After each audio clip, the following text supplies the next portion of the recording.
The United States hits 85 Iran-linked targets in Syria and Iraq, forcing one group to abandon their mission to attack the United States, while a different group linked to Iran commits to getting revenge. Governor Ron DeSantis of Florida has hard words for President Biden on the U.S. border, but powerful words for America-loving patriots like you and me. Fani Willis finally admits to having an affair with her coworker and overpaying him. And Hungary's president, Viktor Orban, says there's only one man alive that has the ability to end these wars, and his name is Donald Trump. Thank you so much for liking and sharing these videos. It really helps me out because when you hit like and share, it tells YouTube this is an important video. Get it out to other people. So thank you so much for supporting the channel and liking these videos. Now, the United States military, under President Joe Biden's orders, launched a significant airstrike last night, targeting 85 sites across Iraq and Syria in response to the Iran-backed militia attacks on U.S. military troops on the Syria-Jordan border. President Joe Biden emphasized that the U.S. military response would continue against those wishing to harm the United States of America. The strikes, more extensive than prior attacks in the past, aim to deter further assaults while avoiding full-scale conflict with the country and government of Iran amidst regional tensions, including the Israel-Hamas conflict. Now, the U.S. Central Command confirmed these targeted strikes against Iran's Islamic Revolutionary Guards Corps, IRGC, and affiliated militia groups, hitting command centers, missile storage units, and logistics facilities. General Defense Secretary Lloyd Austin labeled it the start of the United States military response, signaling a shift in their approach. So this is just the beginning of what the United States military plans to do against Iran and their cohorts. Now, the countries of Syria and Iraq obviously condemned the U.S. military strikes as violating their country's sovereignty and escalating regional tensions. The Syrian military reported civilian and military casualties, while Iraq criticized the attack for jeopardizing their country's stability. Neither group wants to go to war with the United States, but they have decided to get into bed with the government of Iran, making themselves susceptible to attacks. Now, despite Hezbollah's announcement of suspending military operations against the U.S. forces, other groups like Al-Nujabab vowed to continue to attack the U.S. military. The strikes coincide with negotiations for a potential ceasefire between Israel and Hamas, highlighting the complexity of the geopolitical landscape in the Middle East right now. President Biden's administration aims to avoid direct conflict with the country of Iran while responding forcefully to militia attacks against our military and our allies in the region.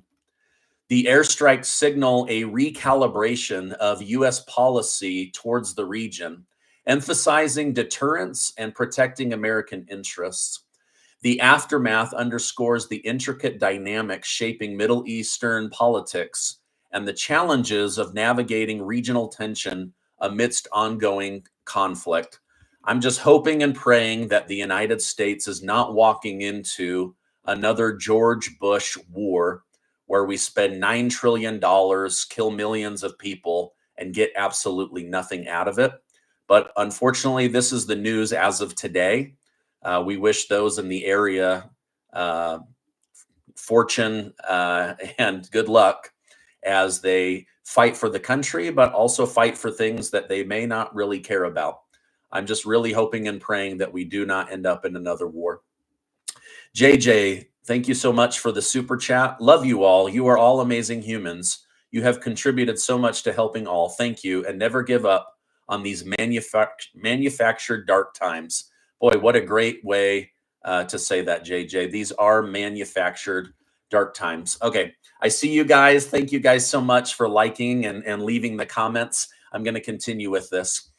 Now, here at home in the United States, Governor Ron DeSantis has committed to sending even more troops and resources to fight President Biden on wrecking the country at the Texas border. Governor DeSantis said this in a press conference: I believe that a state has the right to fortify its own border. And so if Texas is helping to erect barriers, putting up razor wire, doing other things to keep illegal aliens out, I want to be helpful in with them doing that. And I want to be part of I don't want to be part of the federal government trying to tear down these barriers and let more people in illegally. This is crazy. That is the case. So today, we're going to fortify our presence along the southern border. We're providing up to 1 battalion of Florida National Guard, as well as our first ever deployment of the Florida State Guard. The goal is to help Texas fortify this border, help strengthen the barricades, help them add barriers, help them add the wire that they need so that we can stop this invasion once and for all. Let me know in the comments, do you stand with Texas? Do you think that Florida Governor Ron DeSantis is right to send all these resources? Please let me know down below where you stand. Let me continue with some more encouraging words from Ron DeSantis. He said the states have to band together. The states have to band together to be able to defend the rule of law. We see the problem, the drugs, the crime, just the sheer number of people. What has that done to hospitals? What has that done to education? It's just, you can't do it. I mean, we probably have 10 million illegals since Biden's been president. But that number, even if it was legal, we cannot absorb that many people. It's just not the way you do business. It's not the way you run a country. It's also a larger issue. You know, if we don't have a border, then we are not a sovereign country. You either have a border or you don't. You're either a sovereign country or you're not. If you look at the potential border deal that they're talking about, where they're going to do some type of reform, first of all, Biden doesn't need legislation to do what he's doing. Second of all, they're saying, oh, we can shut down the border each day once 5,000 illegal aliens a day come in. Folks, that's 1.8 million a year that they're saying is just fine. And that's an unacceptable amount of illegal entries. The only acceptable amount of illegal entries is 0. Now, I want to hear from you down below. What are your thoughts on Governor Ron DeSantis saying that the only acceptable number of illegal immigrants is 0? We're either a sovereign nation or we're not. We either have a border or we do not. But sitting around doing nothing is not the way to handle this crisis, according to him. All right, now, the truth is finally out. Fulton County District Attorney Fani Willis and Special Prosecutor Nathan Wade have finally admitted to their personal relationship. Wade stated, in 2022, District Attorney Willis and I developed a personal relationship in addition to our professional association and friendship. Basically, what he's saying in kind terms is they started a sexual affair, which then broke up a marriage of 20 years. Now, despite this revelation, Fani Willis has argued that it doesn't require her to step aside in her ongoing election interference case against Donald Trump. Willis also defended the amount she has paid Wade, which now totals well over $700,000, stating Special Prosecutor Wade made much, much more money than other special prosecutors only because Wade did much more. That's true. He was having secret meetings in Washington, D.C. He was working on the Trump case. He was working overtime while you guys were vacationing with the $700,000 that you gave him. So he has been doing a lot more for Fani Willis. That is true. So Fonnie Willis admits to committing adultery with a coworker, breaking up a marriage, and overpaying a new boyfriend, but says she doesn't need to step down because that would slow down her efforts to put Trump in jail for over 700 years. Now, I'd like to hear from you down below. What do you think about this new information that's coming out of the state of Georgia? But things are just getting worse and worse for Fonnie Willis. Republican House Representative Jim Jordan of Ohio has now subpoenaed Fonnie Willis based on allegations from a whistleblower in Georgia. The whistleblower said that this person was fired for trying to stop Fonnie Willis from misusing federal grant money, basically illegally using taxpayer money. The campaign aide in question, Michael Kufi, wanted to use a portion of the $488,000 taxpayer-funded grant, which is supposed to be used for youth gang prevention, for travel, to buy swag, to have MacBooks instead of PCs so that the office would look more updated and cool. Now, I'm not exactly sure what the intentions were behind buying this.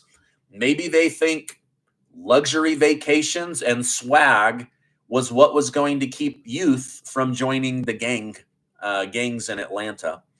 But you cannot do that. This money is specifically set aside for grants and helping the youth.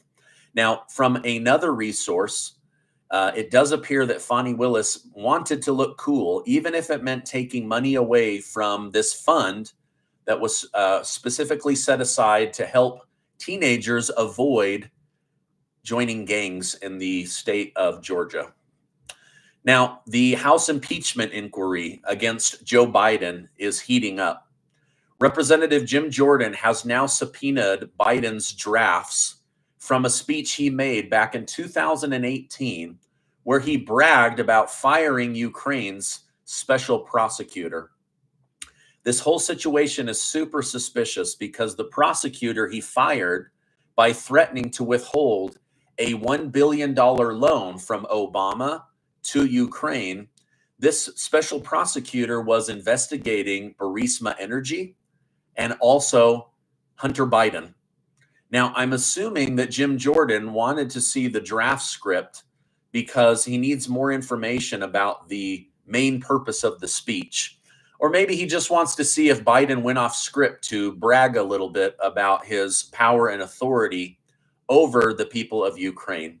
With that being said, it's currently unknown if the White House will comply.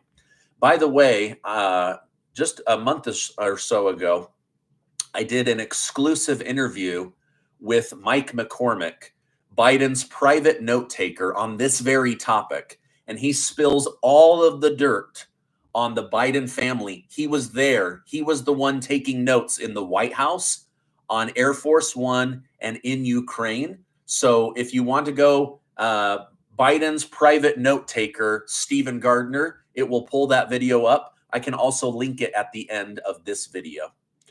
Okay, now speaking of oil companies, Exxon Oil's CFO, Kathy McKells, has hammered Joe Biden's decision to pause the export of liquefied natural gas. During an interview with Bloomberg News, McKells stated, reducing production of LNG actually harms the world achieving net zero sooner rather than later. It's a mistake. And she's right. Think of it this way. The world needs a transitory fuel, which helps bridge the gap from fossil fuels to renewable energy. However, if we force everybody into expensive renewable energy, it's going to hurt the economy, and it's going to hurt the middle class and those that don't make as much as the middle class here in the United States. So let me know in the comments, do you think that we should move towards renewable energy, but we need to have a systematic plan of moving towards renewables? Or do you think they should just cold turkey quit and force everybody into solar and electric cars? Let me know your comments down below. By the way, I see everybody over on the side. Thank you guys so much for supporting the channel and giving this video a like. I'm almost done, and then I'll come and say hello to everybody. Okay, now the U.S. border situation. The details of the Texas border deal that President Biden said he will review and sign immediately is supposedly going to be released as early as tomorrow. Now, according to Senate Majority Leader Chuck Schumer, while the details are still murky, this border deal isn't expected to include measures to actually secure the border. In fact, it seems the current strategy of Democrats is to rush the approval of a bill nobody in Congress had any time to read, but force the vote so that they can get that deal through. Now, anticipating this tactic, Republican Senator Mike Lee of Utah pushed for a resolution that would force Mitch McConnell and Chuck Schumer to allow the bill to be read. They want to know what pork is in there, wasteful spending, pet projects. I mean, the reality is nobody knows what's in the bill. Now, let me know in the comments down below. Do you think these multi-billion-dollar taxpayer-funded bills should be read by members of Congress? Or should we just allow special interest groups and lobbyists to write our bill and force it through on the House and Senate floor? Let me know down below. I mean, I've been covering the news of politics for 3 years now. I can't tell you how many bills I've brought to your attention that were stuffed full of pork and wasteful spending, and nobody caught them until after the bill became law, because members of Congress were given 1 hour to read 1,500 pages. That's impossible. These guys continue to screw over the American people.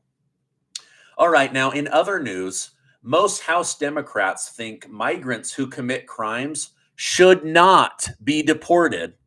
For instance, 75% of House Democrats voted against a measure that would deport illegal immigrants who commit Social Security fraud.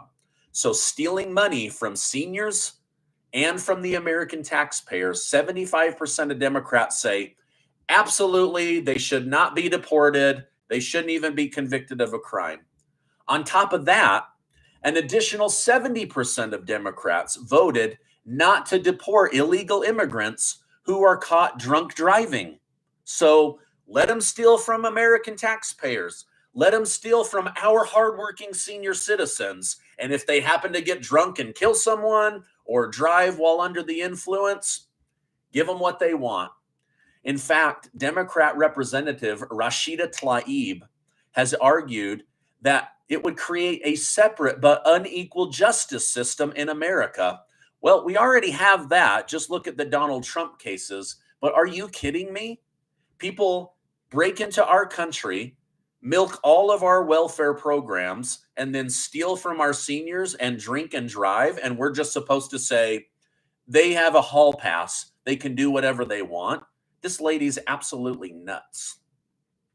All right, Republican presidential candidate Nikki Haley has now lost to Donald Trump in 2 separate states. She has committed to continuing her campaign. We'll see how long her corporate donors put up with losing. During an interview on CNN, Nikki Haley stated, "We have 48 states and more territories to go before we get there. I'm not going anywhere. I will continue to go all the way through South Carolina, go on to Super Tuesday, and to keep going forward." Now, get this. This is rich. She said, when I lose in South Carolina, I'm going to keep going, because it's not about winning. It's about shrinking the gap between Donald Trump and myself. Now, how crazy is that to admit? I'm going to lose, but keep donating money to me. And this isn't about winning. Like, what the heck? Why are you even in the race if this isn't about winning? But she says it's not about winning. It's about getting Donald Trump. Now, if that doesn't sound like the most rhino, pro-Democrat thing you've heard today, I don't know what is. All right. Hi, everybody. Yes, yeah, Nikki Haley, she won't be getting my vote, and she certainly won't get as many votes as Donald Trump. Okay, as Russia's invasion of Ukraine nears its 2-year anniversary, Hungarian Prime Minister Viktor Orban has claimed that former President Donald Trump is the only man that can end this war. Orban stated, "Peace has a name, that of Donald Trump. I don't see anyone other than him, neither in Europe nor in America, who is a leader strong enough to stop the war." Let me know in the comments, what do you think about that? I don't see anybody in Europe that has the balls to shut this war down. I don't see anybody that has the strength to take on Vladimir Putin. Ukraine is a disaster at this point. The mainstream media has lied to you every day of this war. And Biden has no intentions of shutting this down. He doesn't care about the people of Ukraine. It's sad, but let me know your thoughts. Maybe we have differing opinions, which I'm totally okay with. Reports emerging claim that Hamas is starting to occupy parts of Gaza again. Israel has claimed it will now enter the city of Rafah, which is the last safe zone for Palestinians in Gaza. The city is so far down south that it actually borders Egypt, which has caused some criticism, claiming that Israel is taking their occupation too far, that now there is a chance that they may hit Egypt or their border. And look what happened when Syria's border was attacked and US military was killed in a different country because of the attack. This whole thing could spin completely out of control, but that is what's going on. Now, this is my update for today. As I know more, I will come on and share more with you. Before you go, I want to remind you that you are amazing. Thank you so much for liking this video, subscribing to the channel, and supporting me. It's a lot of work to do hours and hours of research every single day so that you can be kept up on what's going on in the world in about 15 minutes or so. Today's was extra long because of the Fani Willis, Georgia situation, as well as the coordinated attacks of the U.S. military on 85 satellite locations for Iran-backed militia. So make sure to go back and watch that from the beginning. Hi, everybody. Happy Saturday. It's so good to be with you. I stand with Texas. Angela, Cheryl, Chris. Hi, Patsy. I see your comments every day. Neil, Kelly. Hello, hello, hello. No, you're amazing. I love your channel. Donald Trump forever. FJB from Chicago. Yeah, Chicago, man. Oof. You guys got to get rid of Johnson. He's going to completely wipe out that city. He's pushing illegal immigrants everywhere he can, especially into the Black community, which is just absolutely decimating them. It's awful. No, you're amazing. Glenn, Lynn, John, Corey. Hello, hello, hello. Hey, thank you guys so much. I hope you have a great rest of your day. I love all of you. Be safe. Keep your heads up. Keep believing. And have a great rest of your day.